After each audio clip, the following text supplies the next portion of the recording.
देश में credit growth लगातार बढ़ रही है और 10 करोड़ या इससे कम लोन लेने वाले सेगमेंट में सबसे ज्यादा ग्रोथ देखने को मिली है। रिजर्व बैंक के डिप्टी गवर्नर माइकल पात्रा ने कहा कि इस साल कुल क्रेडिट ग्रोथ में 10 करोड़ या इससे कम के लोन लेने वाले लोगों की जो हिस्सेदारी है वो बढ़कर 60% पहुंच गई है। पिछले साल ये आंकड़ा 45% का था।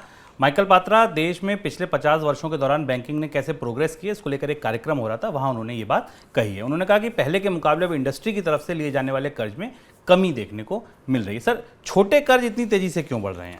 अब रिजर्व बैंक की तरफ से ये जो बैंकिंग स्टेटिस्टिक्स आते हैं, बैंकिंग आंकड़े आते हैं, वो बैंकिंग क्षेत्र की जो तस्वीर है उसको उसे स्पष्ट करते हैं और कुछ उसमें कई दिलचस्प से और कई महत्वपूर्ण रुख निकल कर आए हैं जिनका की तरफ इशारा रिजर्व बैंक के डिप्टी गवर्नर ने किया। शुभम, सबसे इम्पॉर्टेंट बात है कि 2000 पिछले 20 सालों में भारत में बैंकों के टोटल क्रेडिट में रिटेल का हिस्सा 10% से बढ़कर 40% हो गया, यानी 4 गुने की बढ़ोतरी हमें दिखाई देती है। बैंक बने थे उद्योगों को पैसा देने के लिए और रिटेल क्रेडिट ने धीमे धीमे बैंकों के उद्योगों में एक बड़ी हिस्सेदारी, क्रेडिट में एक बड़ी हिस्सेदारी लेनी शुरू कर दी, यानी 60% के आसपास अब औद्योगिक कर्ज दिखाई देते हैं। पहली चीज़।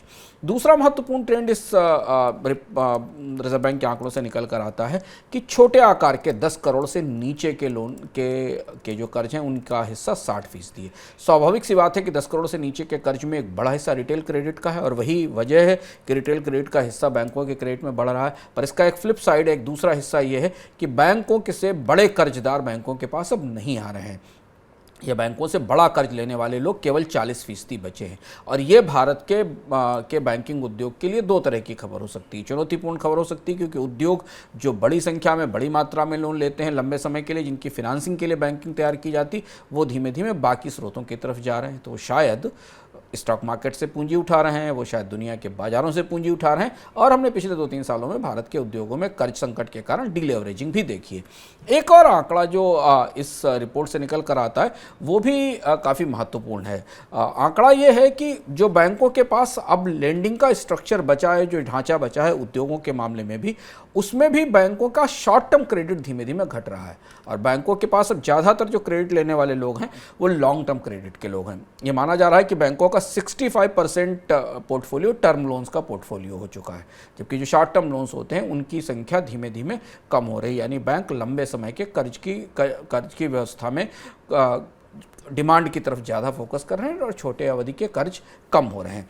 ये स्ट्रक्चरल चेंजेस दो चीज़ों की तरफ इशारा करता है। एक तो भारत में मौजूदा परिस्थिति में रिटेल लेंडिंग बढ़ रही है। अगर भारत में लोगों की कमाई और आय नहीं बढ़ी और महंगाई कम नहीं हुई तो रिटेल लेंडिंग के डिफ़ॉल्ट्स बढ़ सकते हैं, जो हमने कोविड के दौरान देखे थे और सरकार को मॉरिटोरियम देखना पड़ा था। दूसरी तरफ जिस तरह से कर्ज के पूरे स्ट्रक्चर में हमने डिफ़ॉल्ट्स देखे हैं, हमने विलफुल डिफ़ॉल्ट देखे हैं, कंपनियों को बैंकरप्ट होते देखा है, उसके बाद औद्योगिक कर्ज का ढांचा धीमे धीमे बदलता जा रहा है और अब बहुत बड़े उद्योग बैंकों के पास कर्ज लेने के लिए सीमित मात्रा में जाएंगे, ऐसा संकेत इससे मिलता है।